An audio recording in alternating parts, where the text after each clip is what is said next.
بسم الله الرحمن الرحيم. اللهم صل وسلم وبارك على سيدنا محمد وعلى آله وصحبه وسلم. ازيكم يا احلى اخوات في الدنيا؟ يا رب دايما تكونوا بألف خير وهنا. هنعمل النهاردة شوية كوسة حلوين جدا مع صينية فراخ بالبصل المكرمل، ويلا نسمي بالرحمن.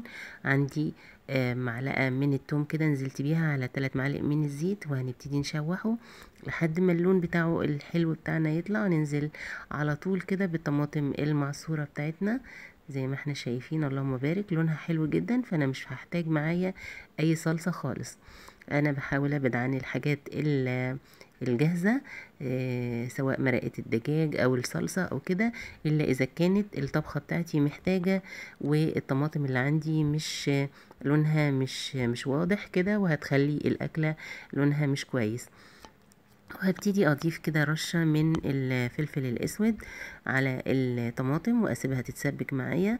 وعلى ما تتسبك هبتدي احضر بقى لصينية الفراخ بالبصل. فراخ بالبصل المكرمل يعني كمية من البصل هو اساس الطبخة. جايبة معايا كده 4 بصلات، غسلتهم قشرتهم الاول، وبعد كده غسلتهم كويس، وقطعت البصلة كده 4 زي ما احنا شايفين. وهبتدي افرمها بالكبة. ممكن تعمليها على ايدك عادي، بس يفضل يعني تعمليها بالكبة علشان يعني ما تدمعيش كتير وتتعبي عينيكي لو في كبة متوفرة، وهتديكي نفس النتيجة. وبتضربيها كده بطريقة الخفق، بتضربي مرة وتسيبي مرة علشان ما تتأثرش معاكي، لان احنا عايزينه مفروم خشن زي ما هنشوف كده مع بعض. بنضرب مرة كده ونشيل ايدنا، نضرب ونشيل ايدنا لحد ما يتفرم معانا البصل فرم خشن زي ما احنا شايفين. صينية الفراخ بالبصل المكرمل من الأكلات اللذيذة اللي بتبقى فيها صوص كده متكرمل وطعمه لذيذ. شايفين اللهم بارك، دي الكمية اللي أنا عملتها 4 بصلات. وهنزل بقى كل كمية البصل اللي عندي الموجودة في الكبة زي ما احنا شايفين. البصل غالي، ما ينفعش نسيب منه حاجة. أول مرة في حياتنا طول قد ما عشنا نشوف البصل سعره يوصل ل25 جنيه في مصر عامة يعني. هننزل بقى بباقي المكونات. هجيب معلقة من الهريسة ونبتدي طبعا ننزل بيها كده على البصل، بتدي تست حلو سبايسي كده وجميل. هنزل بالملح بتاعي، وهنزل بنص معلقة من الفلفل الاسود، وكمان رشة كده ربع معلقة من الهيل البودر، وكمان ربع معلقة كده من البابريكا، ونحط كمان رشة من جوز الطيب، والسبع بهارات بحط منها كده نص معلقة، بتودي الطعم في حتة تانية خالص. اخر حاجة بقى هضيف معلقتين من الزيت علشان الطبخة بتاعتي تبقى مطعمة كده ولذيذة. الخطوة الأهم في الموضوع إن أنا بجيب البصل مع البهارات وابتدي أدعكهم كده مع بعض علشان البصل يتشرب البهارات، وكمان يطلع النكهة بتاعته والطعم اللي فيه كده قبل ما ننزل بالفراخ بتاعنا. طبعا الفراخ أنا غسلتها كويس جدا ونقعتها في مية بخل وليمون علشان اتخلص من اي زفارة موجودة فيها. وهبتدي بقى ادعكها كده مع البصل بالبهارات، وادلكها كده وانزل البصل تحت الجلد بالذات كده في الوراك علشان يدخل كده يتوغل تحت الجلد ويدخل في اللحم طعم البهارات مع البصل.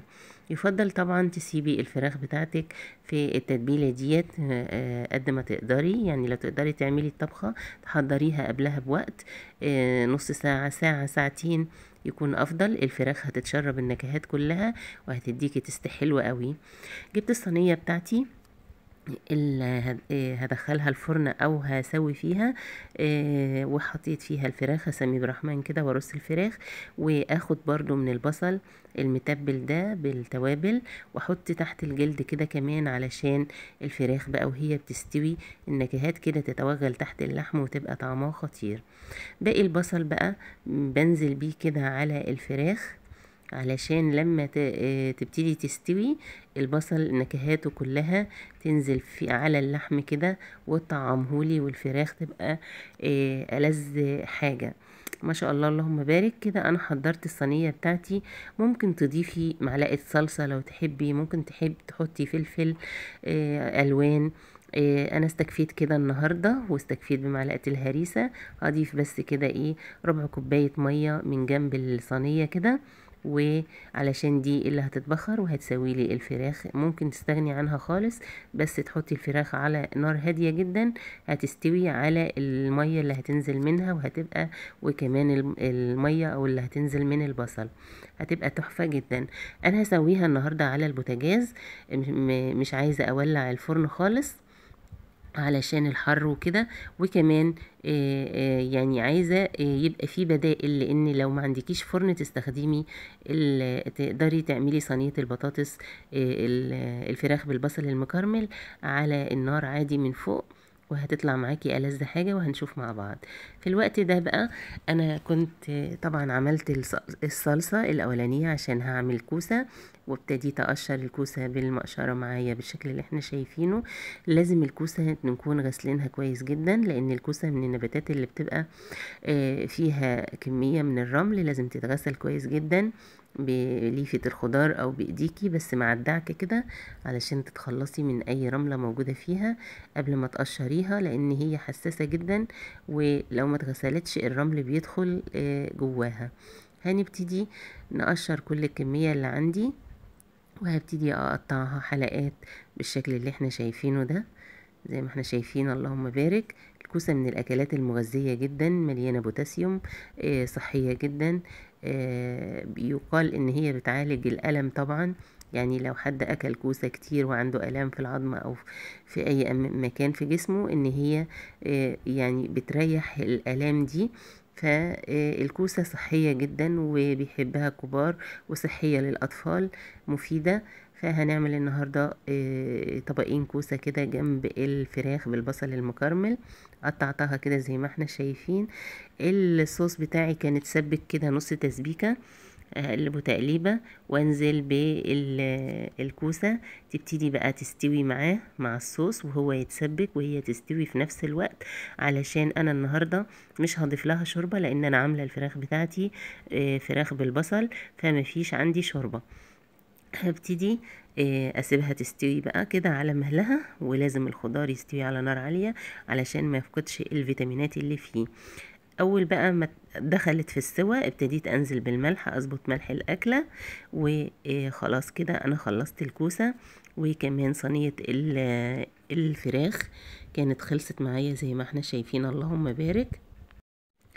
انا سويتها كده بالكامل فوق البوتاجاز من فوق، ما ولعتش الفرن خالص.